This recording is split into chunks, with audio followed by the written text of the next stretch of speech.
Hello hi students, Shiva study official में आपका एक बार फिर से स्वागत है। जैसा कि पिछले चैप्टर में मैंने आपको ओम के नियम के बारे में बताया था, आज मैं विद्युत से संबंधित जो आंकिक प्रश्न हैं उनके बारे में बताऊंगा। और विद्युत जो प्रतिरोध है उसका संयोजन भी मैं आपको बता चुका हूँ। अब उससे पहले थोड़ी सी चैनल के बारे में भी आप जानकारी ले लें। और वैसे आपको पता ही है, शिवा स्टडी ऑफिशियल और हैंडल @shiftalsar1567 और दूसरा है @shiftalsar2577। मेरे चैनल्स को आप अधिक से अधिक लाइक और सब्सक्राइब करें। आप इसके साथ हम विद्युत परपथ को समझते हैं कि विद्युत परपथ क्या है। वो इसमें है विद्युत के सतत तथा बंद पथ को विद्युत परपथ कहते हैं। यानी विद्युत का कोई ऐसा पथ या मार्ग जिसमें विद्युत सतत यानी कंटिन्यूअस रूप से बहती रहती है, और उसका जो बंद पथ है उसको हम विद्युत परपथ, जैसे परपथ हमारा कोई भी हम बना लें। परपथ में क्या होता है, ऐसे इस तरीके से बना लिया। इसमें जैसे एक हमारा बल्ब लगा हुआ है, विद्युत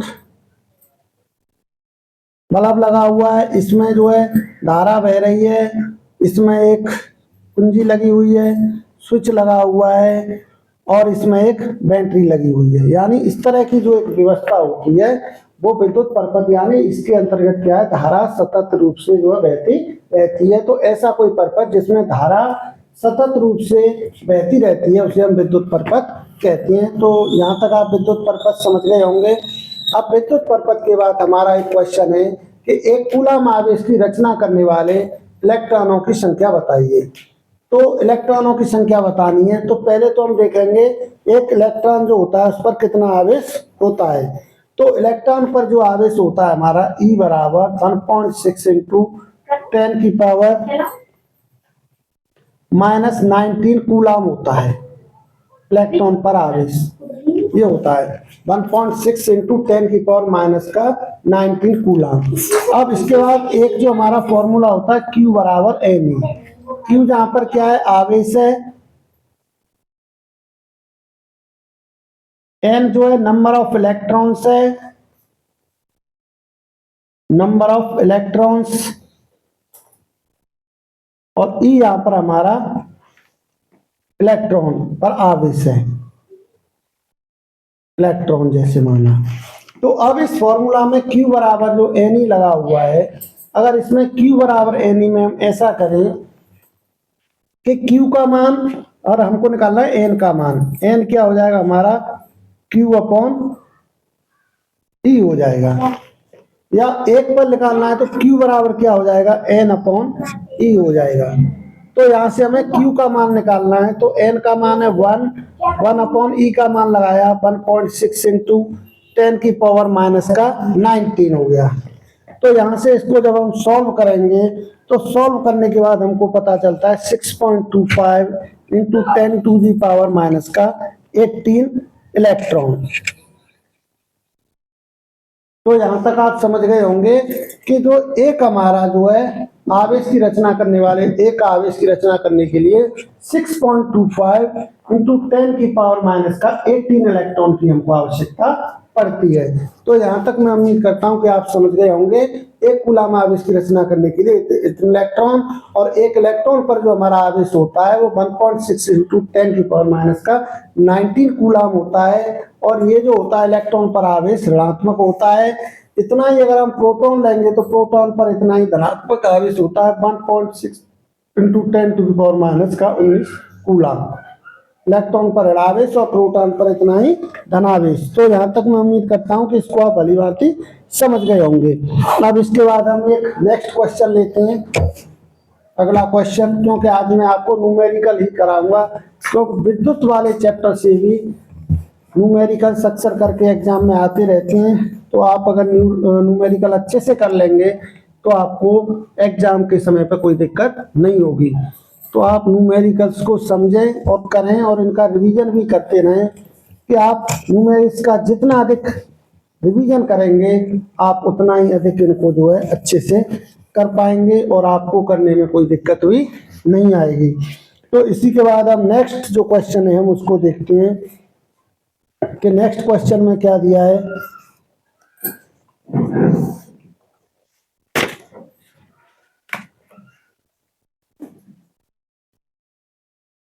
हाँ जी, नेक्स्ट क्वेश्चन है एक हमारा, एक परपथ बना हुआ है, विद्युत परपथ द्वारा खींचे तो प्रतिरोधों का प्रवाहित विद्युत धारा को मापने के लिए एमीटर तथा 12 ओम के प्रतिरोधकों के सिरों के बीच विभवांतर मापने के लिए वोल्ट मीटर लगाइए। एमीटर तथा वोल्ट मीटर के पाठ्यांक क्या होंगे? तो ये वाला क्वेश्चन है, हम ले लेते हैं। इसमें एक क्वेश्चन है प्रॉब्लम नंबर 3 में, परपथ द्वारा खींचा गई एक परपथ है, इस प्रकार से बना हुआ है।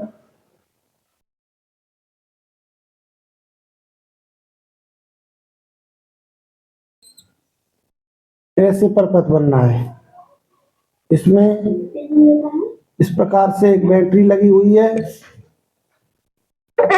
और इसमें ये 3 हमारे प्रतिरोध लगे हुए हैं, ये 5 ओम और ये 8 ओम और ये तीसरा है 12 ओम। और इसमें जो विभव है वो 6 वोल्ट है, 6 वोल्ट। इसमें एक कुंजी लगी हुई है के, और इस तरीके से इसमें धारा बह रही है। अब इसमें R1 का मान दिया है, यहां से हम लेते हैं R1 is equal to 5, R2 is equal to 8 ohm और R3 इज इक्वल टू हो गया 12 ओम। ये 3 मान हमारे R1, R2 और R3 के हो गए। अब इसके बाद क्या करना है, हमको कुल प्रतिरोध निकालना है। तो कुल प्रतिरोध हम निकालेंगे R बराबर R1 प्लस R2 प्लस का R3, क्योंकि ये प्रतिरोध हमारे किस में लगे हुए हैं, श्रेणी क्रम में। तो श्रेणी क्रम में जोड़ने के लिए जो तुल्य प्रतिरोध वाला फॉर्मूला होता है R बराबर R1 प्लस R2 प्लस का R3। तो यहाँ से हम R का मान निकालेंगे 5 प्लस का 8 प्लस का 12। तो ये R का मान आ गया यहाँ से 25 ओम। जो सकल जो R का मान है वो हमारा आ गया 25 ओम। अब इसके मान हमारा बैटरी का जो विभवांतर दिया है, V हमारा जो विभवांतर है, V का मान है 6 वोल्ट। V का मान 6 वोल्ट है और उसके पास हमको I का मान ज्ञात करना है। तो I इक्वल टू होता है V अपॉन R। तो यहाँ से I आएगा हमारा, V का मान हमको पता है 6 हो गया और R का मान है 25। तो ये 6 अपॉन 25 इसको करेंगे तो 0.24 एम्पियर। ये यहां से I का मान निकल के आ गया। अब I का वैल्यू यहां पर हम रख देते हैं 0.24 एम्पियर। ये निकल के आ गया I का वैल्यू।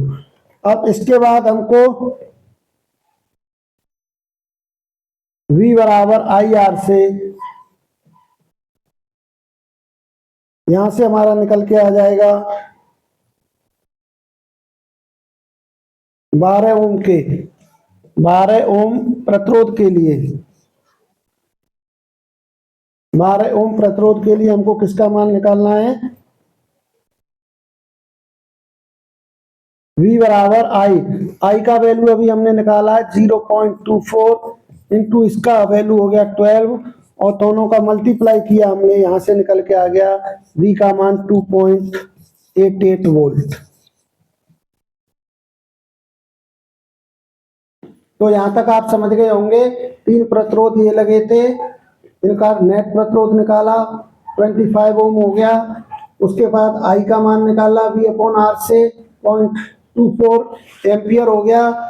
अब यहां से आ गया। इसके बाद वो इसमें कह रहा है कि 12 ओम जो प्रतिरोध है उसके लिए विभव का मान और ज्ञात करना है। तो R हमारा कितना 12 ओम है, 12 ओम, और इसके में लिए V का मान निकालना है। I का वैल्यू अभी हमने निकाला है, तो यहाँ से हो गया V बराबर IR से लेंगे तो I का मान 0.24 लगाया इंटू 12 लगाया, दोनों का मल्टीप्लाई किया तो 2.88 वोल्ट यहाँ पर आ गया। इसके साथ ये प्रॉब्लम आपका सॉल्व हो गया। तो आप इसको नोट कर लीजिए और मैं इसको रफ कर देता हूँ। इसके बाद एक नेक्स्ट प्रॉब्लम और लेता हूँ।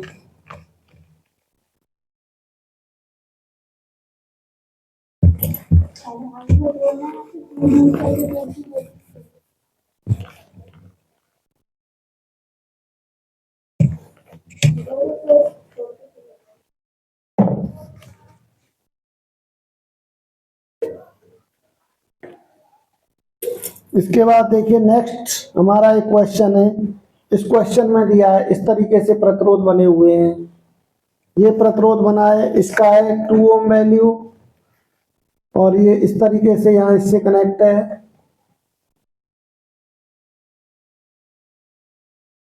और इनका वैल्यू है दोनों का, ये 3 ओम है और ये 6 ओम है। अब इसके बाद कह रहे हैं कि इसमें तुल्य प्रतिरोध ज्ञात कीजिए। तो हमको तुल्य प्रतिरोध ज्ञात करना है। इसका मान भी है 2 ओम,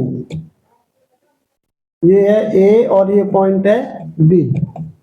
अब दो पॉइंट्स के बीच हमको तुल्य प्रतिरोध का मान ज्ञात करना है। तो तुल्य प्रतिरोध ज्ञात करने के लिए हम क्या करेंगे कि देखो ये वाला जो है हमारा ऐसे करके यहाँ जा रहा, फिर ऐसे इसमें फिर यहाँ जा रही है। तो ए और बी के बीच जब हम तुल्य प्रतिरोध ज्ञात करेंगे तो पहले इन दोनों को देखेंगे। ये जो हमारे प्रतिरोध हैं दोनों, ये वाले समांतर क्रम में है, तो पहले इनका हम प्रतिरोध निकालेंगे। तो समांतर क्रम में निकालने के लिए क्या होता है हमारा फॉर्मूला, समांतर क्रम।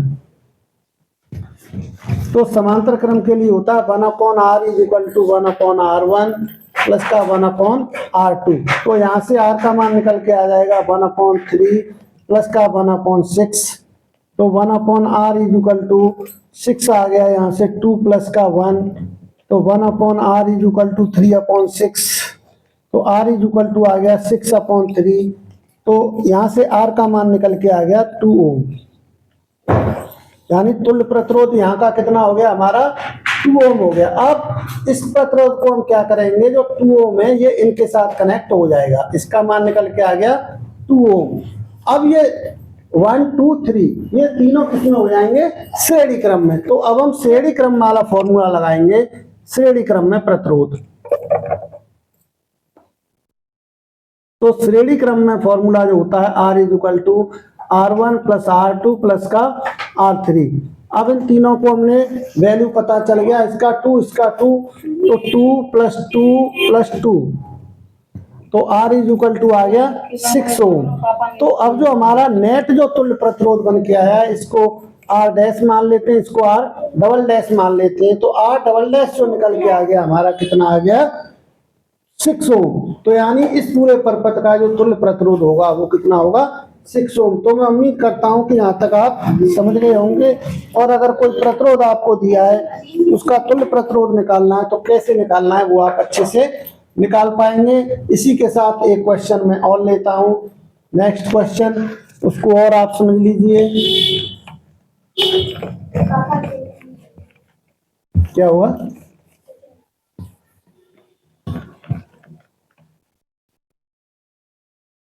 हाँ। तो इसके बाद एक क्वेश्चन जो और है प्रॉब्लम्स, उसको भी आप देख लीजिए। प्रॉब्लम है, 5th प्रॉब्लम में इस तरीके से बना हुआ है। ये कोई प्रतिरोध लगे हुए हैं,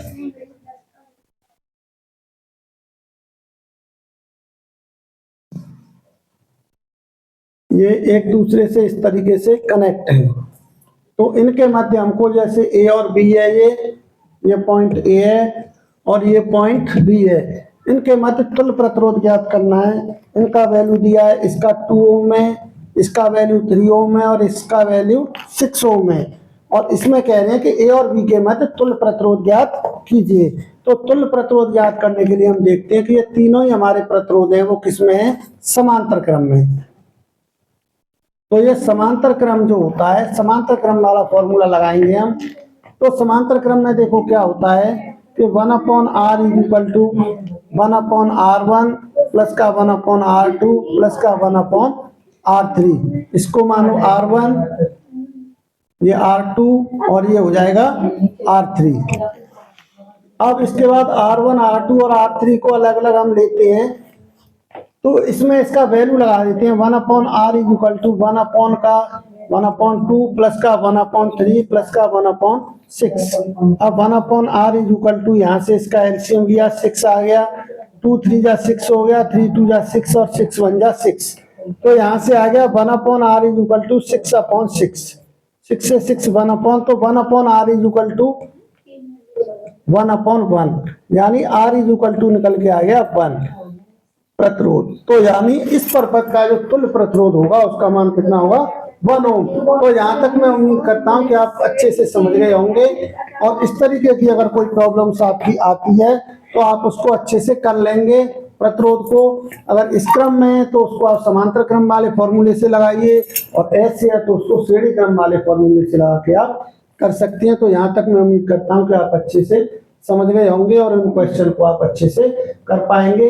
इसी के साथ मेरे चैनल को अधिक से अधिक लाइक और सब्सक्राइब करें। आज मैंने न्यूमेरिकल कराया, समझ में आया तो इसका मुझे कमेंट्स करके जरूर बताएं। Okay bye.